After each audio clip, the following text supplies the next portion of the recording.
Bom dia, irmãos. Apenas alguns avisos antes. O pastor Valnei ainda continua de férias, mas no próximo domingo ele já estará conosco. Nós começamos no domingo passado um novo desafio, que é memorizar, ou pelo menos relembrar, alguns versículos das Escrituras, e começamos com a estrada de Romanos. Já memorizamos, então, ou pelo menos relembramos Romanos 3 e 23. Hoje à noite, se você já quiser se preparar para hoje à noite, será Romanos 6 e 23. Também nós temos ali atrás, aquela prateleira, aqueles nossos calendários, né, plano de leitura anual. Se você já ainda não tem, ou está usando do ano passado, tem novos ali, tá bom? Incentivamos sempre a leitura, e o plano anual é uma forma interessante de lermos as Escrituras todas completa em um ano. Então esses são os nossos avisos. Hoje nós atrasamos um pouquinho também para iniciar essa parte. Eu creio que foi por causa da melancia, né? Deus tem abençoado nossa igreja, até melancia tem nascido e a gente está comendo desse fruto aí. Bênção de Deus, graças a Deus. Vamos orar, então, para iniciar nosso tempo de meditação da palavra de Deus. Senhor, muito obrigado por este tempo que o Senhor nos concede para meditarmos na Tua palavra. Nos dá entendimento, nos dá a humildade para que compreendamos e pratiquemos, Senhor, os Teus ensinamentos tão preciosos para nossas vidas, e que assim o Te glorifiquemos. Pedimos em nome de Jesus. Amém. No mundo onde o campo profissional é cada vez mais competitivo, a sociedade naturalmente deseja mais excelência nos serviços ou também nos produtos que consome. Podemos ver isso no constante e crescente número de reclamações de clientes contra empresas ou profissionais que oferecem ou que prestam serviços. Mas será que todos esses que reclamam, nas suas áreas profissionais, oferecem algo de excelente qualidade, seja o seu serviço ou um produto? Apesar de existirem tantas faculdades, universidades, pós-graduações, cursos profissionalizantes e tudo mais, formando e capacitando pessoas, né, profissionais anualmente, por algumas razões, os serviços em muitas dessas empresas ou de profissionais não tem substancialmente melhorado. Em alguns casos até tem piorado. Sabemos que em muitos lugares, e o nosso país é um exemplo, não tem condições de trabalho muito positivas, né? As condições de trabalho são difíceis e em alguns casos até precárias. Mas será que isso justifica o mau trabalhador? Eu creio que uma das razões para que haja serviços ruins e maus trabalhadores é a cultura da mediocridade. Muitos têm o costume de buscar aquilo que é mais fácil, né? Aquilo que não é tão complicado, que é mais rápido, né? Na escola, por exemplo, se passarem na média, já estão felizes.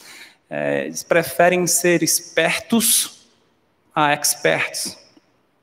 Outro motivo é a falta de compromisso ou senso de responsabilidade para com um bem maior. Não há preocupação em agradar o chefe ou os clientes, ou para fazer um bem para a sociedade através do seu trabalho. Cada um se preocupa apenas consigo mesmo, em como se sentir feliz, em como se dar bem, em como obter alguma vantagem e evitar qualquer tipo de sofrimento ou desvantagem. Por isso, muitos reclamam do seu trabalho, muitos reclamam do chefe, muitos reclamam das condições de trabalho, muitos reclamam dos colegas de trabalho, muitos reclamam dos clientes e se acham, por causa disso, por causa das condições difíceis, né, que assim entende sofrer, que pode relaxar no trabalho. Não preciso entregar o melhor. Eu não recebo o melhor, então não preciso entregar o melhor. E até se sentem também no direito de burlar algumas regras. Eu já trabalhei no serviço público, né? O meu horário era das 7 da manhã às 13 da manhã. Mas muitos chegavam depois das 7 da manhã e saíam, 13 da manhã não, né? Muito das 7 até as 13. Muitos chegavam depois das 7 e saíam meio-dia. Eu tinha que ficar lá esperando o que era para chegar meio-dia e não chegava. Então, temos isso, né? O serviço público muitas vezes é mal falado e mal visto por causa disso. Eu tenho a minha segurança, a minha estabilidade, acho que não ganho bem, acho que as condições não são boas, então também não vou prestar o melhor serviço. Mas e os crentes? Infelizmente, muitos estão imersos nessa cultura também agindo com mediocridade e com falta de compromisso, tanto em suas profissões seculares, quanto na obra de Deus. É claro que eu não estou sugerindo aqui que o crente tem duas vidas, como prega o dualismo, né? Eu tenho uma vida espiritual, que essa aqui é a minha vida com Deus, na igreja, e a minha vida material, que é separada dessa vida espiritual, é meu trabalho, meus estudos, minha família. Não, não é isso. Eu acredito que o cristão tem uma vida com Deus, que engloba todas as áreas da vida, inclusive a profissional. Portanto, aquele que é fiel a Deus deve ser um profissional exemplar. Deve ser. Por quê? Porque desta forma honra e glorifica a Deus. Contudo, o contrário pode não acontecer. Isto é, um crente pode ser um profissional exemplar em seu emprego secular, mas não ser fiel a Deus em todo o seu viver cristão.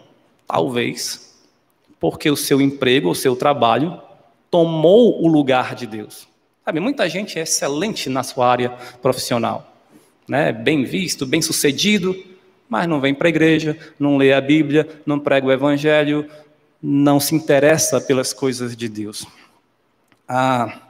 Agora, também é possível que um crente que é exemplar na igreja diante dos olhos dos irmãos seja um profissional medíocre. Assim, não está sendo fiel a Deus e honrando-o em todo o seu viver. Então, sendo nós servos de Deus, como devemos agir? O que Deus requer de nós? Hoje nós meditaremos no versículo-chave do OANSE. Irmãos conhecem? 2 Timóteo 2:15. Procura apresentar-te a Deus aprovado, como obreiro que não tem de que se envergonhar, que maneja bem a palavra da verdade. Vamos então meditar sobre esse texto e seu contexto, e veremos que Deus deseja que o glorifiquemos através das nossas vidas consagradas a Ele. Paulo escreveu essa última carta, essa foi a sua última carta em vida, né? Essa última carta a Timóteo, que era um jovem pastor, filho de uma judia e um pai grego. E o apóstolo levou Timóteo em suas viagens, acreditamos que ele fosse filho da fé de Paulo, ou seja, ele aprendeu as escrituras com sua mãe, e diz até com sua avó, entendemos também, mas creu no evangelho do Senhor Jesus Cristo, creio que por meio de Paulo. E Paulo o treinou para o ministério. Agora, nessa carta também nós podemos perceber algumas características de Timóteo e algumas reações que ele tinha devido ou diante das circunstâncias difíceis de seu ministério. Fica muito claro dois principais problemas nessa carta, que eram as perseguições, um primeiro problema, né? E as heresias, um segundo problema. E parece que ele estava meio introvertido, ele estava com medo e desanimado por causa dos problemas. Paulo, então, tenta encorajá-lo. Vejamos, então, 2 Timóteo, para ver essas características. A partir do capítulo 1 ainda, 2 Timóteo, capítulo 1, versículo 3. Dou graças a Deus a quem, desde os meus antepassados, sirvo com consciência pura, porque sem cessar me lembro de ti nas minhas orações noite e dia.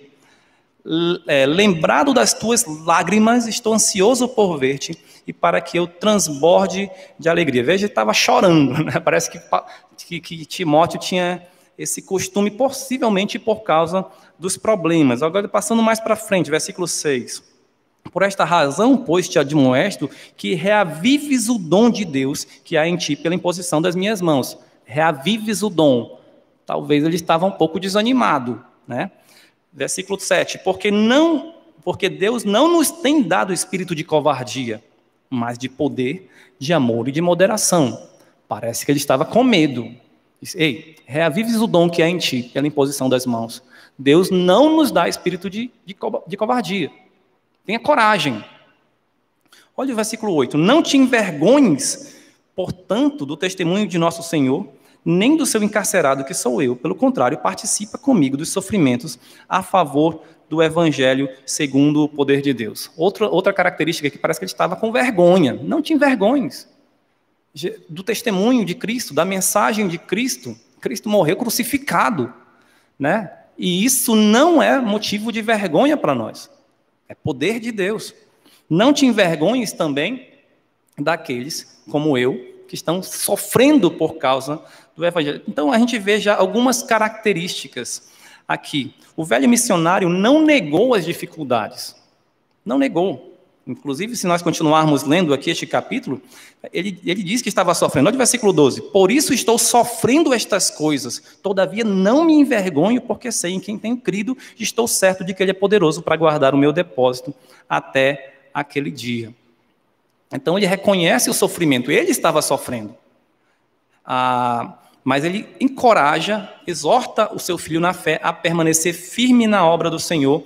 E se nós passarmos para o capítulo 2, ele inicia dizendo, fortifica-te na graça que está em Cristo Jesus. Ele, então, exorta Timóteo a se fortificar na graça de Cristo.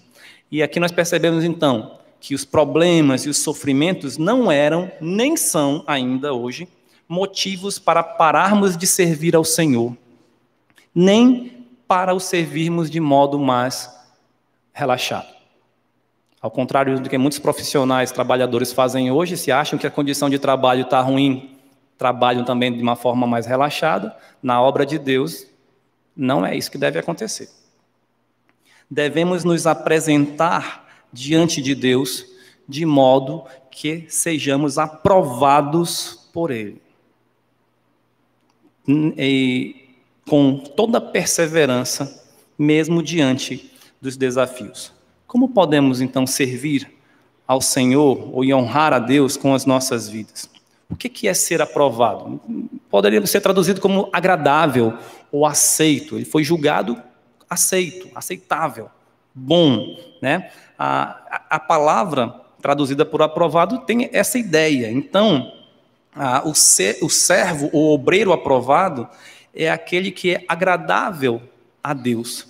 Mas por quais motivos?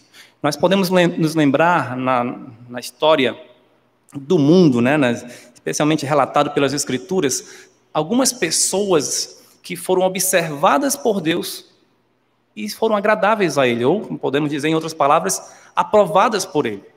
Quem não lembra de Jó? O que Deus falou sobre Jó? Jó 1:8. Perguntou ainda o Senhor a Satanás, observaste meu servo Jó? Porque ninguém há na terra semelhante a ele, homem íntegro e reto, temente a Deus, que se desvia do mal. Deus elogiou Jó. Já pensou? Será que ele chegaria assim diante de Satanás, né? Satanás está ali. Observaste meu servo Bruno, como ele é temente a Deus. Observaste meu servo Felipe, como ele é íntegro. Observaste meu servo Castro, como ele é fiel. Observaste meu servo Gabriel, Davi, e falar das mulheres também, Vitória, né? Daniela, Camila, como elas são fiéis ao Senhor. Será que Deus poderia dizer isso de nós? Gênesis 6:9. Eis a história de Noé. Noé era um homem justo e íntegro entre seus contemporâneos. Noé andava com Deus. Atos 13:22. E tendo tirado a este, levantou-lhes o rei Davi, do qual também dando testemunho, quem deu testemunho? Deus. Disse, achei Davi, filho de Jessé, homem segundo o meu coração, que fará toda a minha vontade. Você gostaria de ser elogiado por Deus assim? Estes homens foram homens aprovados, homens que agradaram a Deus. Então, como Paulo exortou ao jovem Timóteo, devemos nos representar a Deus aprovados. E agora, qual a primeira característica? Como obreiros que não têm de que se envergonhar. Em primeiro lugar, o que esse obreiro não tem de que se vergonhar? Primeiro, é um obreiro. Um obreiro de quem? Um obreiro de Deus. É um servo de Deus, tem uma relação com Deus. Qual era a principal característica de Jó, Noé, Abraão, Davi, Daniel, Josué? Só esses textos aqui que nós lemos, no caso de Jó, Noé e Davi, vimos que eles eram tementes a Deus. Se nós lêssemos apenas a primeira parte, né, tipo de Noé, homem justo e íntegro entre seus contemporâneos. Poxa, que bom, né? Mas o segredo está logo depois. Noé andava com Deus. E Jó, ele era um homem íntegro e reto, mas ele era temente a Deus. Temente a Deus. Então, se esses homens apenas fossem íntegros e retos, né, se fossem apenas íntegros e retos, eles estariam fazendo boas obras humanas, das quais poderiam se gloriar, porém seriam obras vãs diante do Senhor, pois sem fé é impossível agradar a Deus. Hebreus 11:6. Se você quer ser um obreiro aprovado a Deus, em primeiro lugar, você tem que ser um crente. Você tem que ter fé, confiar em Deus. Cabe esclarecer que a fé não é uma obra. Conforme o autor da carta aos Hebreus, é uma certeza, uma convicção, algo que é interno. Porém, conforme Tiago, a fé sem obras é morta. Conforme Paulo fala aos Romanos, aquele que pratica, mas não crê naquele que justifica, então faz uma diferença entre obras e fé. Então, não vale nada, né? O que pratica e não crê. Então, para que algo valha diante de Deus, alguma ação nossa, é necessário fé. Então, obras sem fé não vale nada. Fé sem obras não é fé. Também não vale nada. Então, só para esclarecer, aqueles homens faziam boas obras motivados pela fé, porque eles eram tementes a Deus. É isso que agrada a Deus. Portanto, o obreiro aprovado por Deus é, em primeiro lugar, aquele que crê no Senhor e por isso o serve, por isso faz obras, porque crê no Senhor. Agora, o crente não se envergonha do Evangelho, é o que diz o texto. Procura apresentar-te a Deus aprovado como obreiro que não tem de que se envergonhar. Então, eu já coloquei aqui uma primeira coisa que nós não podemos nos envergonhar, né? Sabe quando alguém tem vergonha do seu emprego ou de algo do seu emprego? Talvez você não goste do uniforme que tem que usar. Esse uniforme é ridículo, né? O que os meus amigos vão dizer se eu tiver que usar isso daqui? Ou você realmente não gosta daquele trabalho. Você não quer ser visto pelos seus amigos, pelos seus familiares. Você não quer dizer para ninguém em que você trabalha, porque você não gosta daquele trabalho, você tem vergonha daquele trabalho e fará de tudo para sair daquele trabalho, ou pelo menos para não ser visto diante de ninguém, e aproveitará a primeira oportunidade para trocar de emprego. Será que os crentes têm motivos para se envergonhar da obra de Deus? Paulo disse aos romanos que não se envergonhava do evangelho porque é poder de Deus. Romanos 1,16. Consequentemente, o crente também não deve se envergonhar dos servos de Deus, que sofrem por causa do evangelho, nem do testemunho de Cristo. Foi isso que Paulo disse logo no início. Não te envergonhes do testemunho do nosso Senhor Jesus Cristo, nem de mim, que estou encarcerado. Agora, o que é esse testemunho de Cristo? Conforme Paulo fala na sua primeira carta aos Coríntios, capítulo 1, versículos 18 e 23, fica claro que esse testemunho de Cristo é a mensagem da cruz. E essa mensagem da cruz é loucura para os que não são salvos, para os que perecem. Né? É loucura. Por quê? Você já parou para pensar em como era difícil pregar naquela época, naquele povo, tanto judeus quanto gentios, que o Salvador do mundo, o Deus deles, todo-poderoso, Criador de todas as coisas, se fez homem. E não simplesmente um homem comum, mas esse homem um homem que seria um grande rei, né, que seria o todo-poderoso, que seria o Salvador. Essas pessoas deveriam pensar, como ele poder ter nascido tão pobre, tão humilde? E como esse homem, filho de um carpinteiro, nazareno, que vivia com pecadores, é morto da forma mais vergonhosa e cruel, a pena capital mais vergonhosa e cruel que existia naquela época? Como esse que morreu dessa forma vai ser o Salvador do mundo? Isso era uma vergonha, isso era loucura, e é o que Paulo diz, é um escândalo para os judeus, e é loucura para os gregos, para os gentios. Essa é a mensagem da cruz, esse é o testemunho. Não se envergonhe disso. Você já parou? Às vezes hoje nós temos vergonha de pregar o evangelho, porque o que será que vão falar de mim? Será que vão acreditar no que eu falar? Que precisa crer em Jesus Cristo, que a pessoa é pecadora? O que vai pensar de mim quando eu dizer que ela é pecadora, que está condenada ao inferno, que está perdida, que precisa de salvação? Timóteo não deveria se envergonhar do testemunho de Cristo, nem de Paulo, por estar encarcerado, né? Esse aí é o meu amigo, é o meu conservo no evangelho, está preso. Eu sou amigo de um presidiário, de um criminoso. Assim como o próprio apóstolo, ele não se envergonhava, pois ele cria naquele que é poderoso para guardar o seu depósito até aquele dia, como diz lá em 2 Timóteo 1:12. Paulo diz, não se envergonhe do testemunho de Cristo, não se envergonhe de mim, e eu mesmo não me envergonho. Eu estou sofrendo sim, mas eu não me envergonho, porque eu sei em quem eu tenho crido. Lembra Moisés, conforme o autor aos Hebreus, ele preferiu ser maltratado com o povo de Deus, pois considerou o opróbrio, que significa a vergonha, o opróbrio de Cristo, por maiores riquezas do que os tesouros do Egito, porque contemplava o galardão do Senhor. Hebreus 11, você pode ver isso a partir do versículo 24 até o versículo 26. Ele preferiu sofrer como os escravos judeus, escravos israelitas, porque ele considerava a vergonha de Cristo muito mais preciosa do que as riquezas de todo o império mais poderoso daquele tempo, que era o Egito. Contudo, se alguém se envergonhar de Cristo e de suas palavras, o próprio Senhor Jesus Cristo diz, conforme o Evangelho de Marcos, que também o Filho do Homem se envergonhará dele, quando vier na glória de seu Pai com os santos anjos. Marcos 8:38.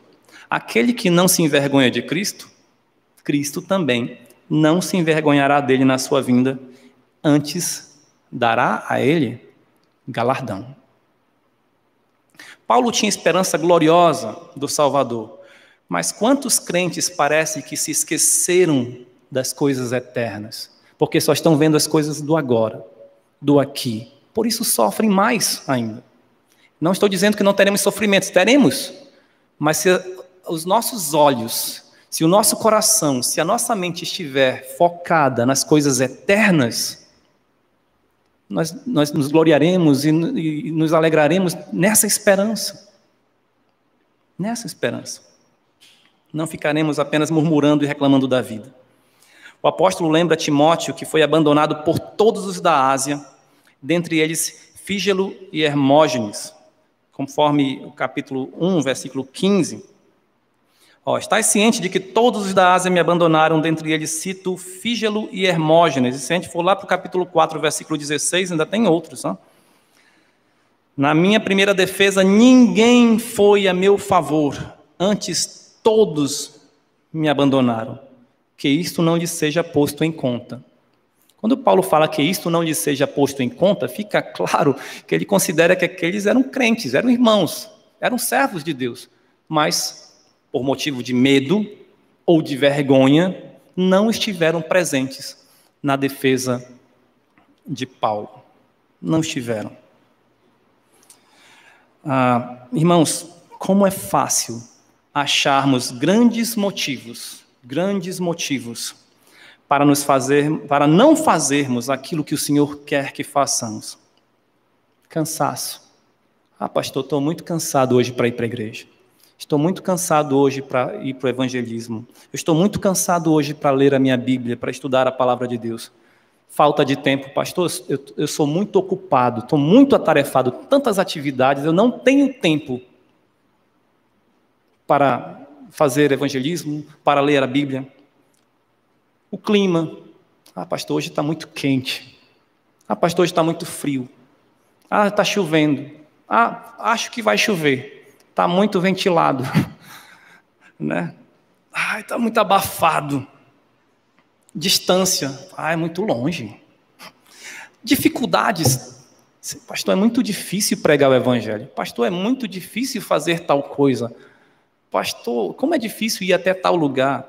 Como é difícil falar com aquelas pessoas. Esse assunto é difícil.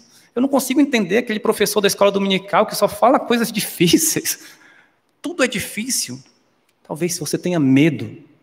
E não é medo de entrar numa comunidade perigosa da sua cidade. Simplesmente é medo do que as pessoas vão pensar de você.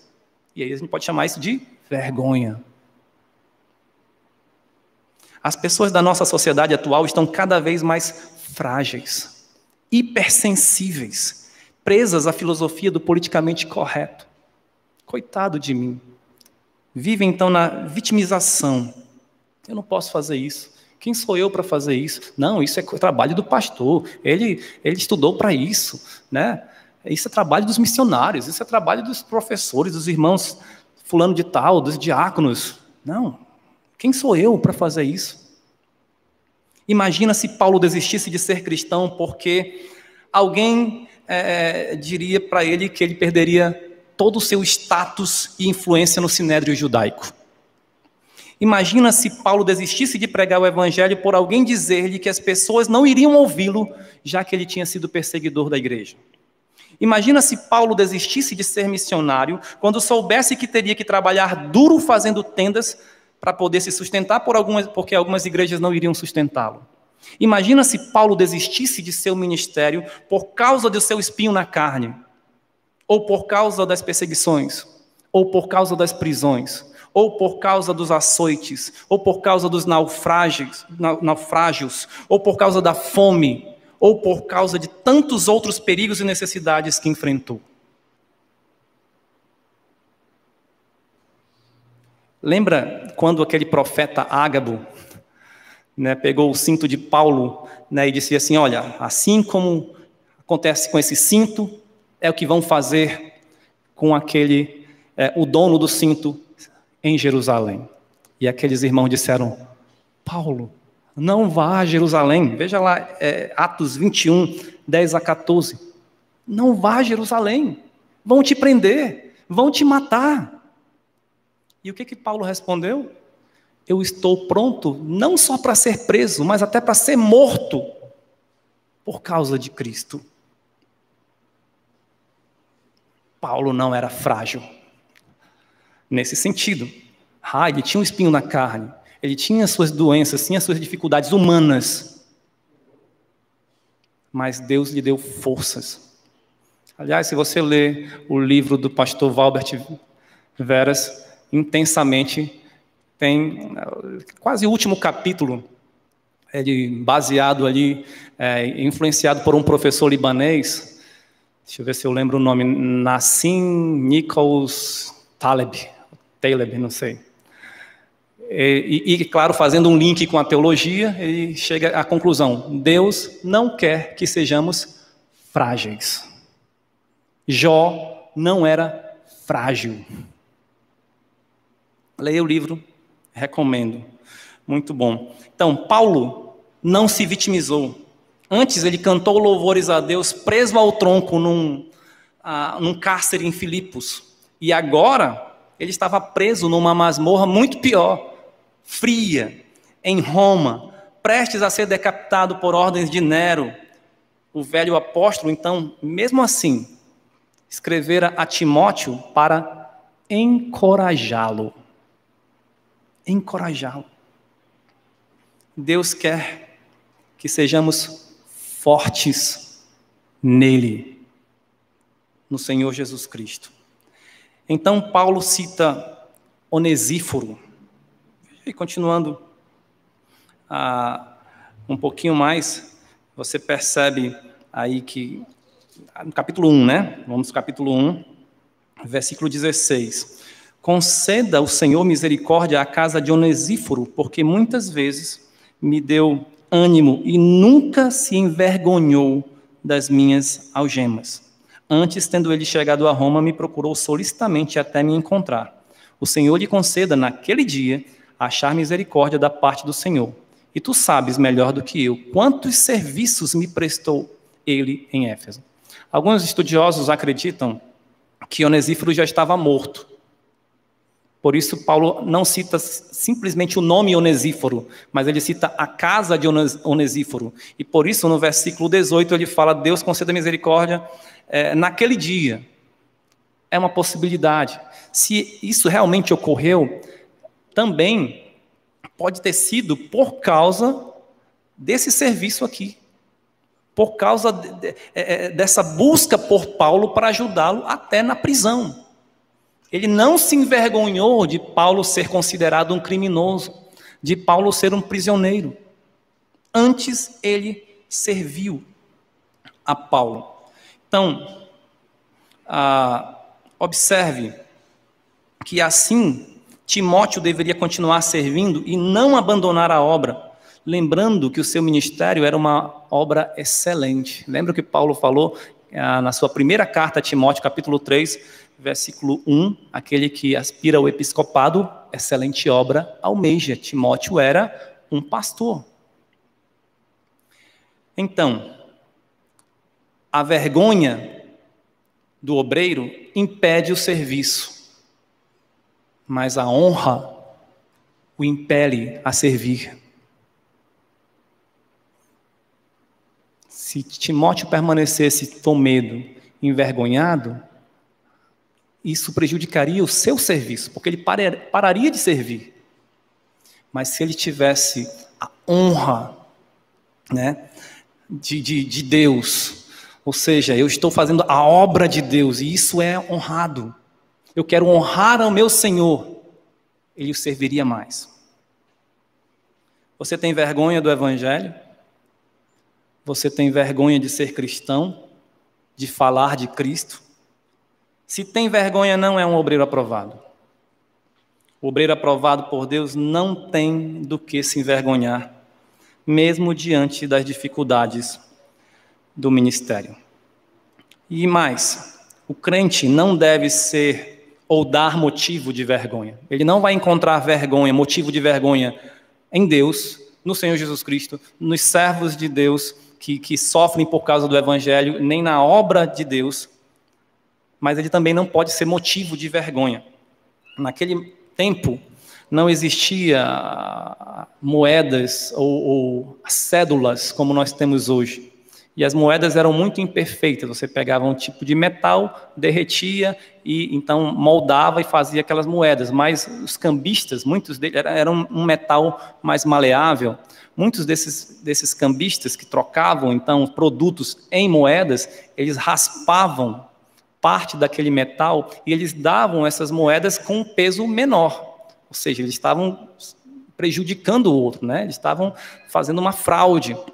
Agora, muitos cambistas também, ou pelo menos alguns cambistas também, eles eram íntegros. Eles não fraudavam, eles não tiravam parte da moeda. Eles entregavam a moeda como ela era.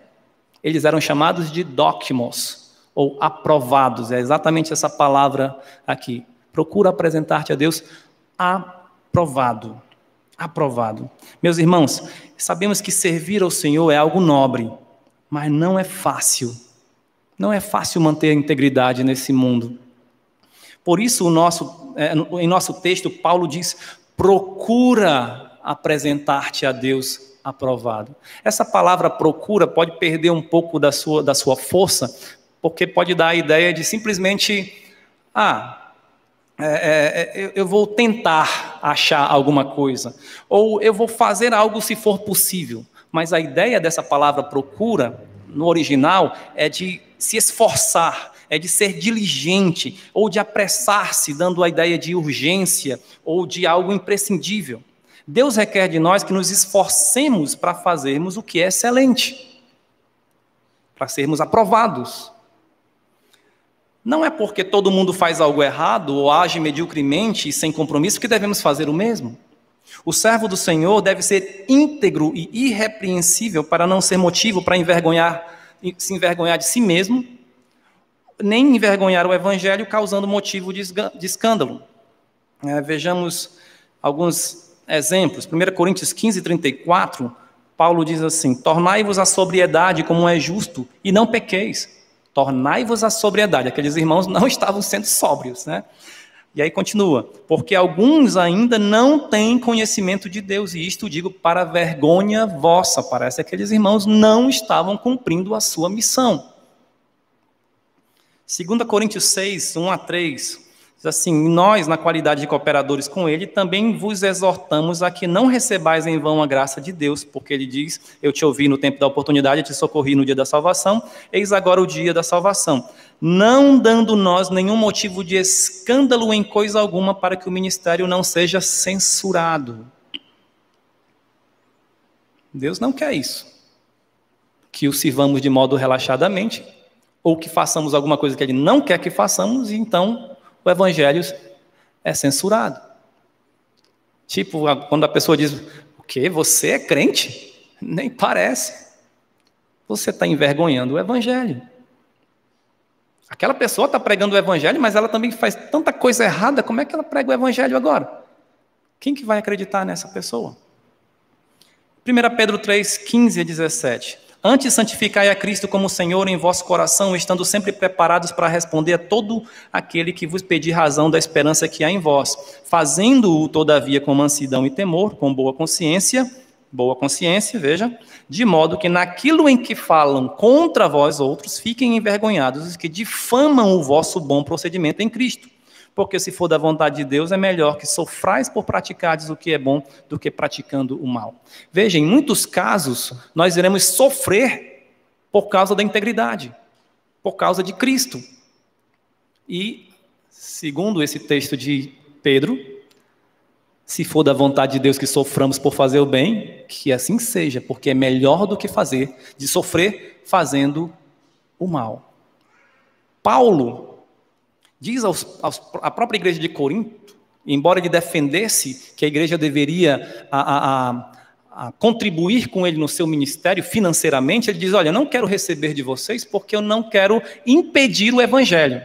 Provavelmente porque muitos outros falsos mestres estavam ali sugando, né, extorquindo a igreja, e ele não queria se parecer com aqueles. Não queria se parecer com aqueles. Também Paulo falou aos próprios coríntios: se o comer carne escandalizava um irmão, ele nunca mais ia comer carne. Então veja, Paulo está sofrendo dano para não prejudicar o evangelho. Não prejudicar o evangelho. Note que a vida do obreiro aprovado não é fácil. É uma vida de muitas lutas, mas é a que agrada ao Senhor. Vemos, portanto, sejamos diligentes nas lutas com integridade, para que o evangelho não seja envergonhado. Voltando ao nosso versículo-chave, vemos também que devemos nos apresentar a Deus aprovados como obreiros que manejam bem a palavra da verdade. Considerando que nós demoramos um pouquinho mais de tempo na melancia, vamos continuar aqui, só para concluir essa segunda parte, tá? Devemos ser aprovados como obreiro que não tem do que se envergonhar, mas também devemos ser aprovados como obreiros que manejam bem a palavra da verdade. A palavra da verdade é a revelação dada por Deus aos seus servos para que o conheçam e conheçam a sua vontade.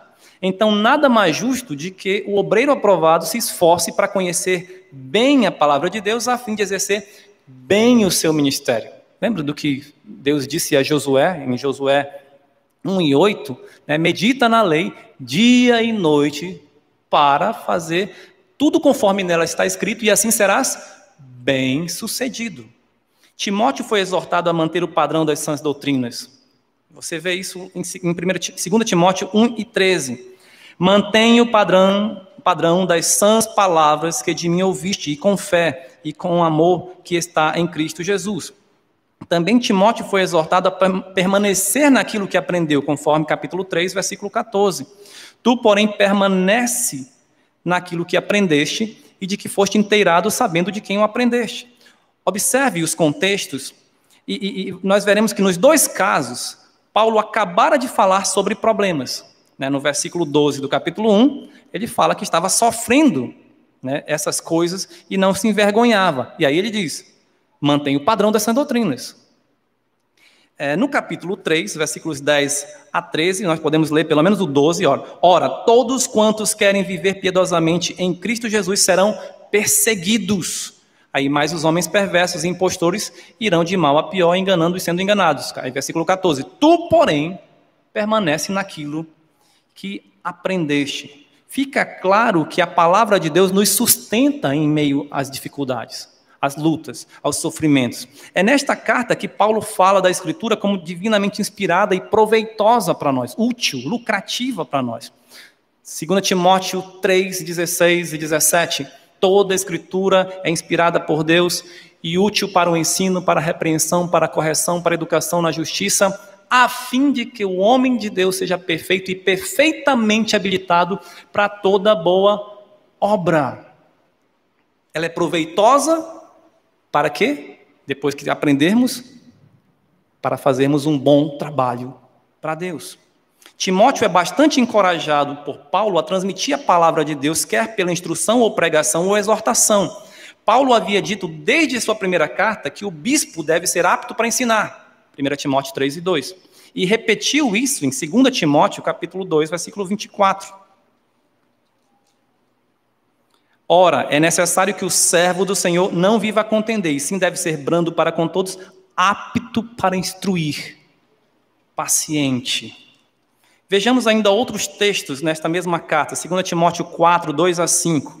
Prega a palavra, insta, quer seja oportuno, quer não, corrige, repreende, exorta com toda longanimidade e doutrina, pois haverá tempo em que não suportarão a sã doutrina. Aí, pulando um pouquinho, e se recusarão a dar ouvidos à verdade, entregando-se a fábulas. Tu, porém, sê sóbrio em todas as coisas, suporta as aflições, faze o trabalho de um evangelista, que é pregar a palavra de Deus, pregar o evangelho.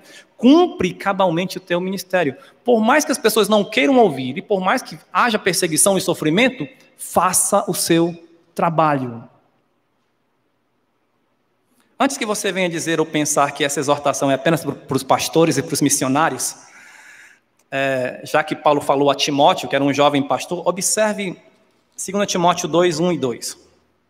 Tu, pois, filho meu, fortifica-te na graça que está em Cristo Jesus, e o que de minha parte ouviste através de muitas testemunhas, isso mesmo transmite a homens, e homens aqui é genérico, tá? Homens e mulheres, homens, seres humanos, pessoas, transmite a homens fiéis e também idôneos para instruir a outros. Veja então, Paulo devia ensinar, aliás, Timóteo devia ensinar aquilo que aprendeu para pessoas idôneas que pudessem também ensinar a outros.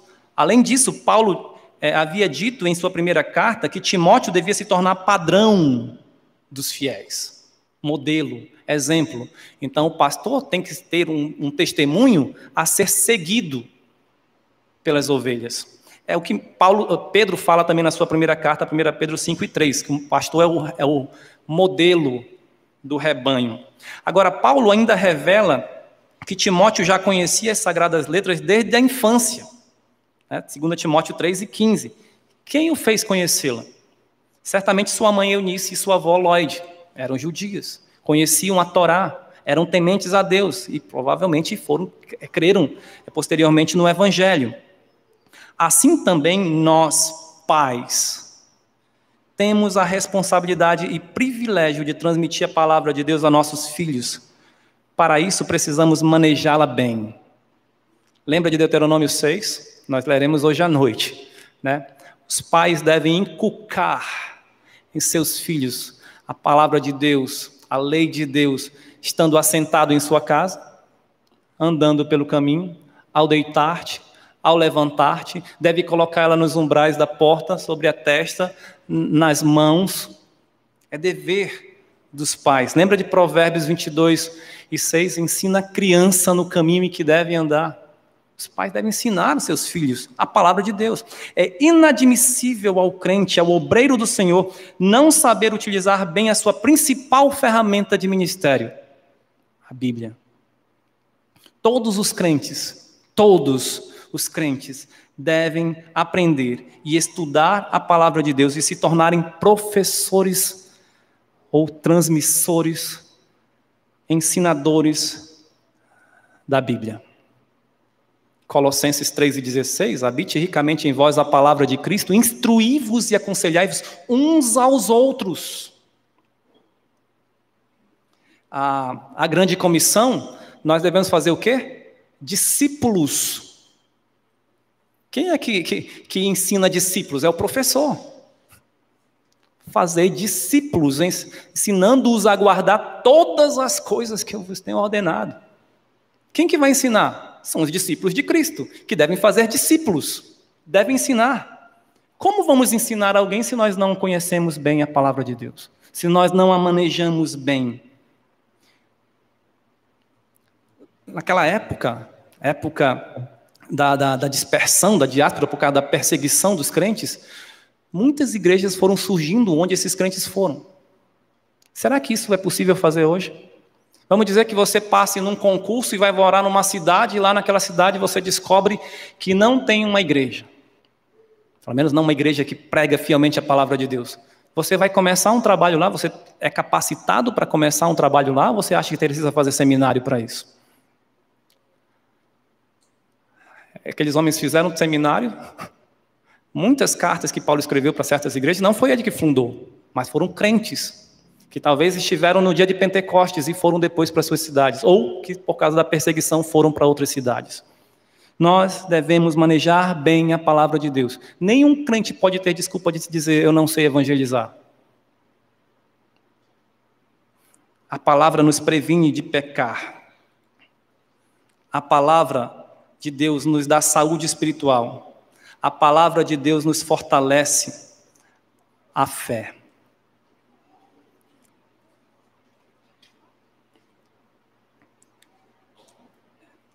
Será que muitos pais vão conseguir cumprir a sua missão de criar seus filhos na disciplina e admoestação do Senhor, se não manejam bem a palavra da verdade? Imagine pastores que não manejam a palavra da verdade, como ensinarão todo o desígnio de Deus às suas igrejas? Imagine jovens que não manejam a palavra da verdade, como se fortalecerão para vencerem o maligno? O que você está fazendo para saber manejar bem a sua Bíblia? Você lê a sua Bíblia todos os dias? Você medita nela? Você memoriza as Escrituras? Qual foi a última vez que você memorizou um versículo? Você pratica os ensinamentos que você lê ali? Você transmite esses ensinamentos para os outros, a começar na sua própria casa? Até o final da sua vida, Paulo queria continuar estudando. Ele diz a Timóteo no capítulo 4, versículo 13, traz os livros, especialmente os pergaminhos. Ele estava preso numa masmorra fria, mas ele queria continuar estudando. E ele queria continuar pregando, conforme o versículo 17 do capítulo 14. Mas o Senhor me assistiu e me revestiu de forças para que, por meu intermédio, a pregação fosse plenamente cumprida. Nós devemos fazer o mesmo. Enfim, o servo do Senhor, que deseja agradá-lo, não pode ser medíocre, nem descompromissado. Antes deve ser aprovado como obreiro que não tem de que se envergonhar. Não se envergonha do Evangelho, não se envergonha do testemunho de Cristo, não se envergonha do bom testemunho de servos que sofrem por causa do Evangelho, não se envergonham da obra do Senhor, não se envergonham de si mesmos por causa de escândalos ou de falta de integridade. Também deve manejar bem a palavra de Deus para vencer o pecado, para ter saúde espiritual, para ter sua fé fortalecida, para que as pessoas ouçam e, através disso, Deus, usando esse Evangelho, creiam no Senhor Jesus Cristo, a fim de, dessa forma, devemos também perseverar nas lutas e no ministério. Manejando bem a palavra de Deus, que teremos forças para permanecer firmes diante das tribulações, das provações e das perseguições. No capítulo 3 desta carta, Paulo afirma que nos últimos dias sobrevirão tempos difíceis. Se você estiver aqui nesses dias, o que estará fazendo? Investindo apenas em coisas materiais, de valores passageiros para si mesmo, ou em coisas espirituais, de valores eternos para a glória de Deus? Procura apresentar-te a Deus aprovado, um servo que agrada ao Senhor. Amém? Senhor, nosso bendito Deus e Pai, obrigado porque o Senhor nos deu a sua palavra e tantos exemplos de servos teus fiéis, que mesmo diante dos grandes problemas, dos grandes sofrimentos e lutas, permaneceram firmes. Obrigado porque o Senhor nos deu a tua palavra com esses exemplos para que também possamos seguir e assim sermos servos aprovados por ti. Nos abençoa, nos fortalece, na graça do Senhor Jesus Cristo, eu que peço, para que sejamos obreiros aprovados, que não tem do que se envergonhar e que maneja bem a tua palavra. Eu que peço em nome de Jesus. Amém. Então, Deus abençoe a todos e até a noite, sim, se Deus nos permitir.